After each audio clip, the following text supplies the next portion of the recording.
Um, there's a particular kind of gratitude I want to offer before we begin today. Not the polite surface level kind, but something closer to what I feel when I sit down at a table that's been set with care. You keep coming back. You keep choosing to listen. And I don't take that lightly. There's something real being built here, one reading at a time, and I'm genuinely honored to be part of it. Now, let's go. You know that feeling when you're in a library and someone leaves a book face down on a table, spine cracked open, pages pressed flat like they stepped away mid sentence and never returned? That's what I'm looking at with you right now. Not something abandoned, something paused, something that was deeply in the middle of being read, and then the person got up, or was called away, or chose to stop because the next chapter was harder than they expected. I want to sit with that image for a moment because it's doing something to me. It's not sad exactly, it's more like unfinished in a way that still has momentum. The story didn't end. The person just isn't holding it right now. And I think that's you. Something in your life, something that matters, something you genuinely care about has been set down mid sentence, and part of you is still standing over it, looking at it on the table, deciding whether to pick it up again or walk toward the door. Let me see what's actually happening here. The first thing that comes through, and this arrives with real weight, so stay with me, is that you've been doing a lot of invisible work lately. Not the kind that gets recognized, not the kind that fills up a conversation at dinner or gets a notification or earns an acknowledgement from anyone in particular, the kind that happens in the margins, the early morning kind, the kind that looks from the outside like nothing is happening at all. But something has been happening. You've been recalibrating. I want to be careful here because that word is overused, and I don't mean it in any general or vague sense. I mean, you have been in a specific, quiet process of deciding what's actually worth your precision. And Virgo, your precision is not a small thing. It is one of the most significant things you carry. The ability to see exactly where something is broken and know down to the millimeter how it needs to be repaired. The question that's landing for me right now is whether that precision has been turned outward or inward lately. Because there's a difference. When your precision goes outward toward systems, toward work, toward other people's messes that somehow become yours to sort you, are extraordinary. Genuinely, the level of care you bring to that process is something most people never experience from anyone. You notice what's actually wrong, not what appears to be wrong. You fix the root, not the symptom. That is rare. But when the work requires you to turn that same precision inward, hold on, something just shifted. There's something here about a story you've been telling yourself for a long time. A very plausible story. A story that has enough evidence to support it. A story that, if you were to list its arguments out loud, most reasonable people would nod along to. And yet, I keep looking at this and I keep feeling like the story is technically accurate and functionally limiting at the same time. Like a map that's cartographically perfect but was drawn for a road that no longer exists. Let me try to name it more specifically. I think the story has something to do with what you're allowed to want, or more precisely, what counts as a reasonable thing to want, what falls within the acceptable parameters of someone with your responsibilities, your awareness, your level of self-understanding. Because you understand too much to be naive.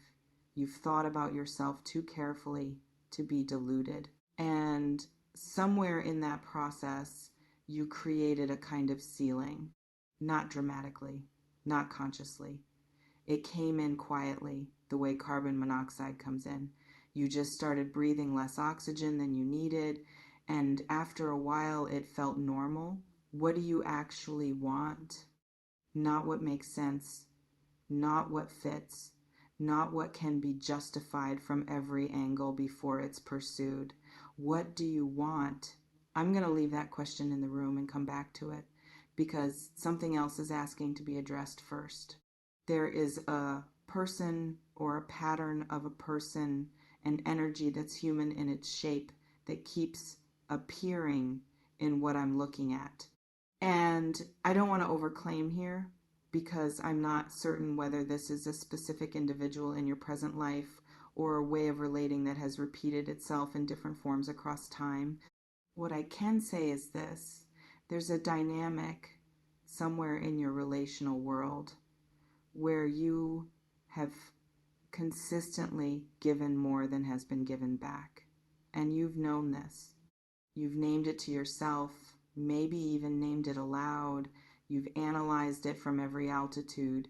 You understand the psychology of it. You understand your own patterns well enough to write a chapter on them. And yet, understanding a thing completely doesn't always interrupt it. That's not a failure of intelligence. That's one of the more honest things I can say in a reading, that insight and change are not the same operation. You can see exactly what's happening and still find yourself doing it again because the behavior is serving something, some need, some belief, some quiet fear that if you stopped giving in that particular way, something essential would leave. What is it that you're afraid would leave? That's the real question underneath the dynamic. Not why do I keep doing this? Why, or you have your best guess, but what you believe about yourself that makes the cost of stopping feel higher than the cost of continuing. Because it is costing you something. I can feel that much clearly. And I want to be honest rather than reassuring here. I'm not going to tell you to simply stop or draw a boundary or protect your peace, as if those were easy instructions you just hadn't thought of yet. I know you've thought of them. The work is not in the knowing. The work is in whatever small, specific, unglamorous action would come next if you were actually ready to do something different. I think you're closer to ready than you've been in a while. But I'm not going to pretend there's no cost to becoming ready. There is. Things shift when you shift. Relationships recalibrate. Some of them hold. Some of them, and this is where I want to stay with you for a moment, because it matters, some of them only existed in the version of you that kept the cost invisible. And losing those relationships, even the ones that weren't serving you, is a real loss. You're allowed to grieve it.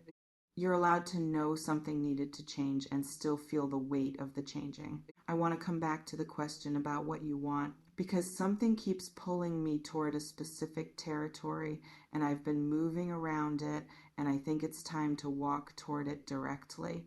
There is something you have put on hold, not forever, you haven't given up on it, but on hold in a way that has started to feel permanent, even though you'd insist it isn't. Something that, when you let yourself think about it, feels like it belongs to a version of you that is still possible, but only if you make some decisions you've been deferring. It might be something you want to create. It might be a direction you've always meant to move toward professionally or personally, or in terms of where and how you live. It might be a kind of relationship you've never actually had, but know you're capable of sustaining if you could find the right circumstances, which really means if you could decide you were worth those circumstances. I don't know the exact shape of it, but I feel its presence, and I feel how quietly painful it has become to keep it in the waiting room of your life. Here's what I want to say about that as carefully as I can. You are extraordinarily good at optimizing at taking the available conditions and making them work as well as they possibly can. This is one of your deepest skills, and it has served you enormously. But there's a shadow to that skill, which is that you can sometimes optimize so effectively within a set of constraints that you forget the constraints themselves are negotiable. The conditions of your life are not fixed variables, they feel fixed because you have been inside them for long enough that they've taken on the quality of walls. But walls can be moved, not all at once, not without effort, not without some dust and disruption, but they are not permanent unless you decide they are. What would you change if you believed you could? Not what's realistic, not what's responsible. What would you actually change? I want you to sit with that question not as a productivity exercise, not as a visualization practice, but as an honest conversation with yourself that you've been postponing. Let me land this somewhere practical because I can feel the reading asking to move from the interior to the exterior for a moment. There is something specific that is trying to take shape in your near future. I don't experience it as distant or theoretical. I experience it as close, the way weather is close when the air changes pressure before the rain arrives. You can't see it yet, but your body already knows something is building. And the thing I want to offer you is this: the preparation isn't what you think it is.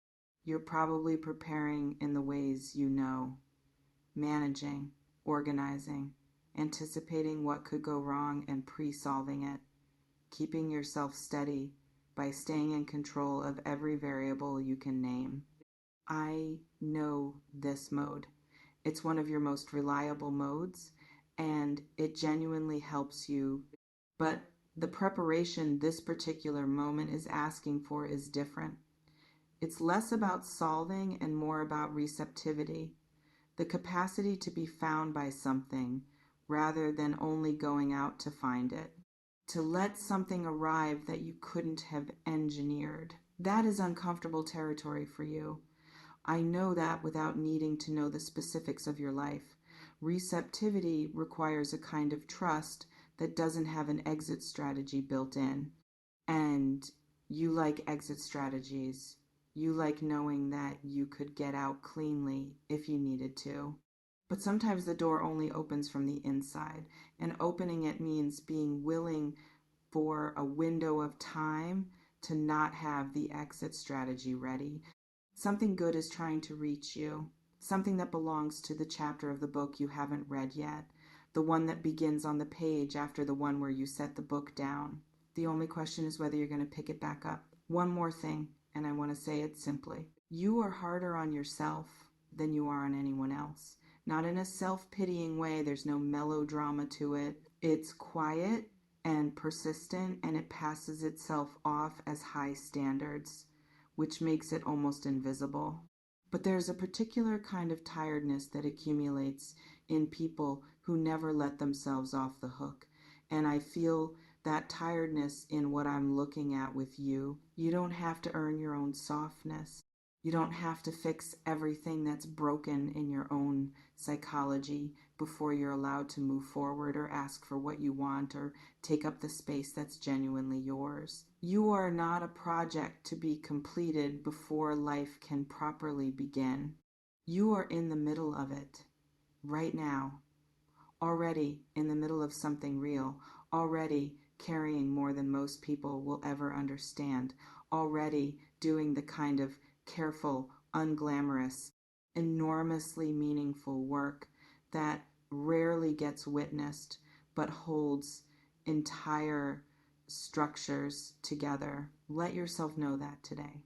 Not as a consolation, as an accurate observation. The book is on the table. You know what to do. If this reading touched something in you, if there was a moment where something landed and you recognized yourself in it, I'd love to hear which part. Sometimes it's the thing about what we've put on hold. Sometimes it's the part about understanding a pattern completely and still finding yourself inside it. Leave it in the comments I read them, and I want to know what reached you specifically. And if you've been sitting with a question about something, you've been deferring something that belongs to the next chapter, tell me that too. You're not the only one, not even close.